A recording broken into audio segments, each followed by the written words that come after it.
दोस्तों, स्वागत है आपका गोल्ड स्क्रीन एक्सप्लेन में, जहां हम लेकर आते हैं आपके लिए बेहतरीन और रोमांच से भरी मूवीज की कहानियां।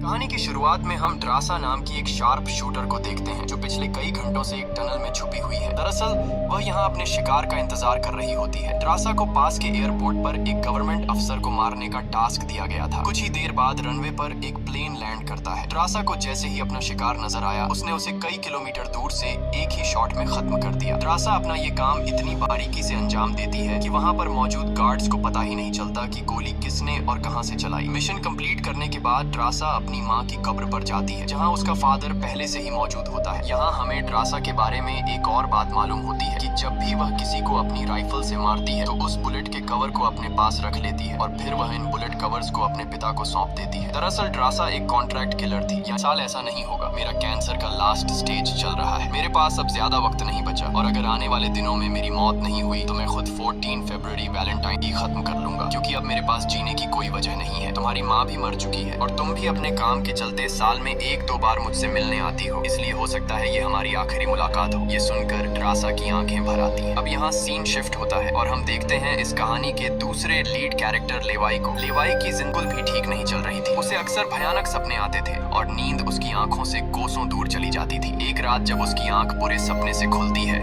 तो लेवाई अपने घर से बाहर निकलकर समुद्र के किनारे पर आता है। यहाँ उसे थोड़ा बेहतर महसूस होता है। किनारे पर आता है, यहाँ उसे थोड़ा महसूस होता है और वह अपनी डायरी में कुछ लिखने लगता है। तभी लेवाई को अचानक उसके फोन पर एक मैसेज आता है। उस मैसेज में उसे एक एड्रेस दिया गया होता है जहां उसे जल्द से जल्द पहुंचने का कहा गया होता है। लेवाई बिना वक्त गंवाए एक मिलिट्री बेस पर पहुंचता है और वहां उसकी मुलाकात होती है एक लेडी ऑफिसर से जिसका नाम बार्तो है। बातचीत के दौरान हमें पता चलता है कि लेवाई एक ऑफिसर था, लेकिन अब वह रिटायर हो चुका है और सिर्फ इतना ही नहीं, वह एक डेडली स्नाइपर भी रह चुका है। वह अब तक 200 से भी ज्यादा लोगों को स्नाइपिंग से मार चुका है। बार्तो लेवाई से कहती है, मैं तुम्हें एक मिशन पर भेजना चाहती हूँ क्योंकि तुम एक बहुत ही अच्छे स्नाइपर हो और ये सिर्फ तुम ही कर सकते हो। लेकिन मिशन पर भेजने से पहले बार्तो लेवाई से एक बहुत ही जरूरी सवाल पूछती है, अगर तुम इस मिशन पर गए तो क्या तुम्हें याद करने वाला पीछे कोई है? ये बात सुनकर लेवाई को कुछ अजीब लगने लगता है, लेकिन फिर वह जवाब देता है, नहीं, मेरा इस दुनिया में अब कोई भी अपना नहीं है। ये सुनकर वो लेडी लेवाई से नहीं, मेरा इस दुनिया में अब कोई भी अपना नहीं है। ये सुनकर वो लेडी लेवाई से कहती है, तुम तैयारी कर लो, कुछ घंटे बाद तुम्हें उस मिशन पर भेजा जाएगा और वहाँ तुम्हें 1 साल के लिए रहना है। इसके बाद लेवाई को बेहोश कर दिया जाता है और जब उसकी आंख खुलती है तो वह अपने आप को एक एरोप्लेन में पाता है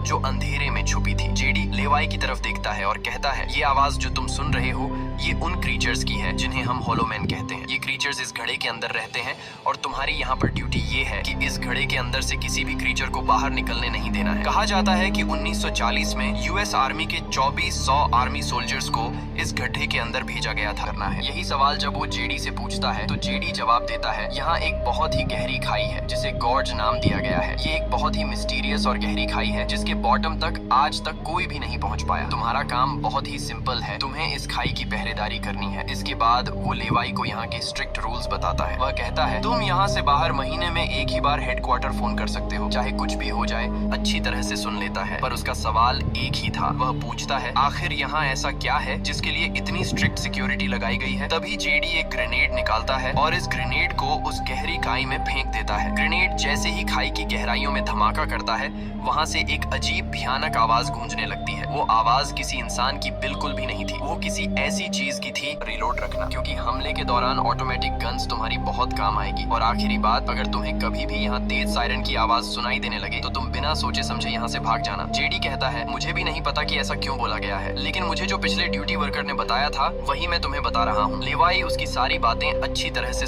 तुम बाहर की दुनिया से जुड़ने की उम्मीद मत रखना। ये टावर जिसे हम वेस्ट टावर कहते हैं, इसके ठीक सामने ईस्ट टावर है, वह रशिया का है। वहाँ भी एक गार्ड अपनी ड्यूटी निभा रहा है, लेकिन तुम दोनों के बीच कोई भी कांटेक्ट अलाउ नहीं है। तुम्हें सिर्फ अपनी ड्यूटी पर ध्यान देना है और हाँ, आने वाले खतरे के लिए हर वक्त तैयार रहना, क्योंकि यहाँ तुम पर किसी भी वक्त हमला किया जा सकता है। यहाँ ऑटोमेटिक गन्स और नीचे ढेर सारे लैंड सोल्जर्स उस गड्ढे के अंदर मौजूद सभी क्रीचर्स को खत्म कर सकें, लेकिन आज तक उनमें से एक भी जिंदा सोल्जर वापस लौट कर नहीं आया। और अब जेडी लेवाई को पूरी इंफॉर्मेशन हर एक चीज का बताकर घर वापस जाने की तैयारी करने लगा क्योंकि उसने यहाँ 1 साल की ड्यूटी पूरी कर दी। अब लेवाई को यहाँ 1 साल तक ड्यूटी देनी थी। जेडी लेवाई को अलविदा कहकर यहाँ से निकल पड़ता है। वो बहुत खुश था क्योंकि ऑटोमेटिक गन्स में गोलियां खत्म हो जाए तो उसे हमेशा रिलोड रखना, क्योंकि हमले के दौरान ऑटोमेटिक गन्स तुम्हारी बहुत काम आएगी। और आखिरी बात, अगर तुम्हें कभी भी यहाँ तेज सायरन की आवाज सुनाई देने लगे तो तुम बिना सोचे समझे यहाँ से भाग जाना। जेडी कहता है, मुझे भी नहीं पता कि ऐसा क्यों बोला गया है, लेकिन मुझे जो पिछले ड्यूटी वर्कर ने बताया था वही मैं तुम्हें बता रहा हूँ। लेवाई उसकी सारी बातें अच्छी तरह से। जेडी जब उसे अपनी पूरी इंफॉर्मेशन देता है तो हेलीकॉप्टर में बैठा वो सोल्जर पहले जेडी को शूट करता है और उसके बाद उसकी रस्सी काट कर उसे नीचे गिरा देता है। अब यहाँ एक बात तो साफ हो चुकी थी कि जो इस जगह आता है वो यहाँ से कभी लौट नहीं पाता। इसके बाद हमें अगले दिन का सीन दिखाया जाता है। लेवाई अपने काम को निभाने लगता है। सबसे पहले वो यहाँ की चेक करता है और जिन ऑटोमेटिक गन्स में गोलियां खत्म होती हैं उन्हें रीलोड करता है। इसी तरह से दिन गुजरते हैं और फिर 1 महीना। अब लेवाई को ये जगह बोरिंग फील होने लगी। वो सोचता है कि क्या 1 साल तक यहाँ बस अकेले ही रहना है, न किसी से बातचीत और न ही कोई एंटरटेनमेंट। इसीलिए टाइम पास करने के लिए वो अलमारी में रखी किताबें पढ़ने का सोचता है। जब अलमारी से किताबें निकालता है तो अचानक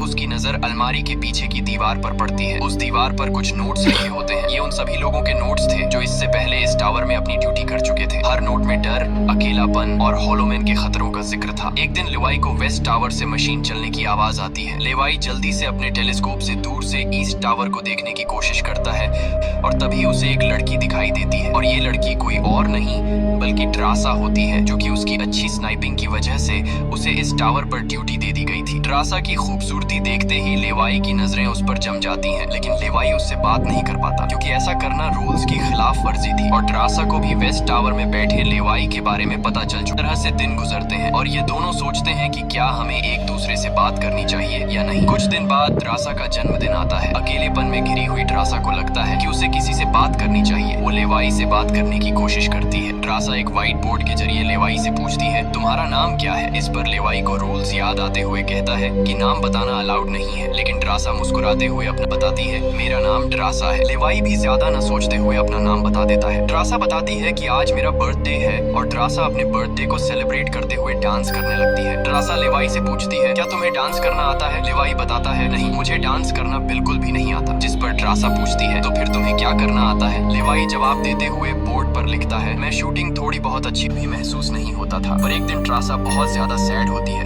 क्योंकि आज 14 फेब था और उसे याद आता है कि उसके फादर ने कहा था कि अगर कैंसर की वजह से आने वाले कुछ दिनों में नहीं मरा तो वो 14 फेब के दिन खुद को मार देगा। और यहाँ ड्रासा बोर्ड पर लिखकर लेवाई को बताती है, आज मैं खुद को अच्छी कर लेता हूँ। यहाँ ड्रासा उसकी शूटिंग स्किल्स चेक करने के लिए अपने टावर पर एक छोटी सी बॉटल उसके सामने रख देती है और लेवाई अपने टारगेट को निशाने पर रखते हुए एक ही गोली में उस बॉटल को फोड़ देता है। अब यहाँ ड्रासा भी पीछे रहने वाली नहीं थी। वह भी अपनी शूटिंग स्किल्स को दिखाते हुए लेवाई के टावर में रखी एक छोटी सी बॉटल को बिल्कुल परफेक्ट शूट कर लेती है, जिससे लेवाई को पता चलता है कि ड्रासा कोई आम लड़की नहीं बल्कि वह एक डेडली स्नाइपर है। धीरे धीरे दोनों की बातचीत बढ़ने लगती है। ड्रासा और लेवाई एक दूसरे को समझने लगते हैं, लेकिन तभी जब ये दोनों बातचीत में मसरूफ होते हैं, ड्रासा की नजर अचानक नीचे गड्ढे की तरफ जाती है। वो देखती है कि नीचे से कुछ भयानक क्रीचर्स यानी होलोमैन तेजी से वेस्ट टावर की तरफ चढ़ रहे हैं। वह जल्दी से लेवाई को अलर्ट करती है, नीचे देखो, तुम्हारी तरफ कुछ क्रीचर्स बढ़ रहे हैं। लेवाई जैसे ही नीचे देखता है उसकी आंखें चौंक जाती हैं। नीचे सिर्फ 1 या 2 नहीं बल्कि हजारों क्रीचर्स ऊपर की ओर बढ़ रहे होते हैं। वो बिना वक्त गंवाए अपनी स्नाइपर राइफल उठाता है और एक एक करके क्रीचर्स को शूट करने लगता है, लेकिन क्रीचर्स की तादाद इतनी ज्यादा होती है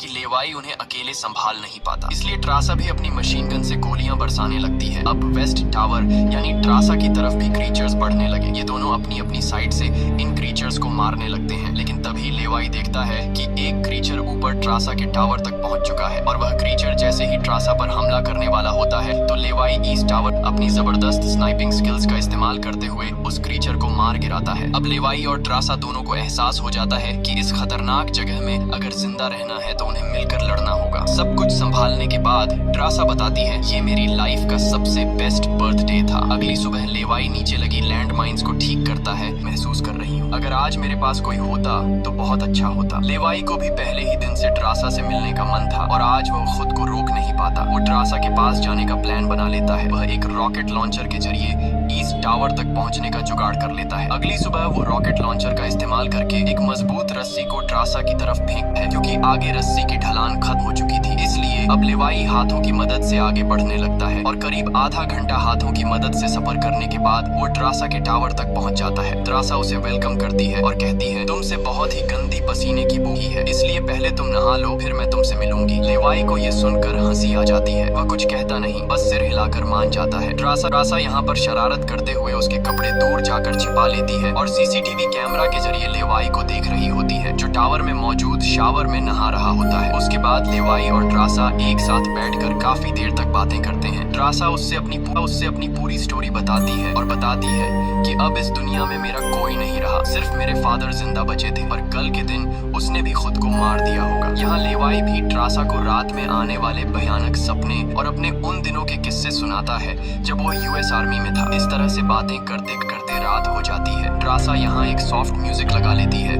ये दोनों म्यूजिक की धुन पर डांस करने लगते हैं। इसी डांस के दौरान वो एक दूसरे के करीब आने लगते हैं और उनके बीच रोमांस होने लगता है। कुछ देर बाद लेवाई ड्रासा की तरफ फेंकता है, जिस ड्रासा टावर के बाहर आती है और वो रस्सी को मजबूती से एक पेड़ के साथ बांध देती है ताकि लेवाई रस्सी के जरिए लटक कर ईस्ट टावर तक पहुंच जाए। लेवाई बिना देर किए उस रस्सी के सहारे ईस्ट टावर की ओर बढ़ने लगता है, लेकिन बीच में वो अटक जाता है क्योंकि आने के बाद उसे चोटें तो काफी सारी आ जाती हैं, पर उसकी जान बच जाती है। जैसे ही उसकी आंखें खुलती हैं, वो देखता है कि एक बड़ा कीड़ा उस पर हमला करने के लिए बढ़ रहा है। वो खुद को बचाने की कोशिश करता है, पर तभी पेड़ की लकड़ी टूट जाती है और लेवाई नीचे पेड़ की जड़ों पर गिर जाता है। नीचे गिरते ही पेड़ ने उसे अपनी गिरफ्त में लेने लगती है और लेवाई को जकड़ लेती है। उससे पहले कि ये जड़ें लेवाई को मार देती, वहाँ ड्रासा पहुंच जाती है। वो जल्दी से चाकू निकालकर इन जड़ों को काटने लग जाती है, जिससे लेवाई आजाद हो जाता है। इसके बाद लेवाई और ड्रासा चारों ओर देखने लगते हैं। हर तरफ सन्नाटा और डर छाया होता है। तभी अचानक पेड़ों की आड़ से कुछ क्रीचर्स निकलकर उन पर हमला कर देते हैं। यहाँ उनके बीच एक बड़ी फाइट होने लगती है। लेवाई अपनी बंदूक संभालता है और पहली गोली सीधे एक क्रीचर के सर में मारता है। एक के बाद एक दोनों ने मिलकर दोनों क्रीचर्स को खत्म कर दिया। यहाँ लेवाई की नजर क्रीचर की डेड बॉडी पर पड़ती। आर्मी वर्दी पहन रखी थी जो किसी जमाने में अमेरिकन सोल्जर्स की होती थी। ये देखकर लेवाई के रोंगटे खड़े हो जाते हैं। तभी उसे जेडी की वो बातें याद आती हैं जब उन्होंने बताया था कि 1940 में 2400 सोल्जर्स के एक बड़े ग्रुप को इस खाई में भेजा गया था और वो सैनिक कभी वापस नहीं लौटे थे। उसके बाद और इसी के साथ ये शानदार मूवी समाप्त हो जाती है। ऐसी और मूवी देखने के लिए लाइक करें, सब्सक्राइब करें।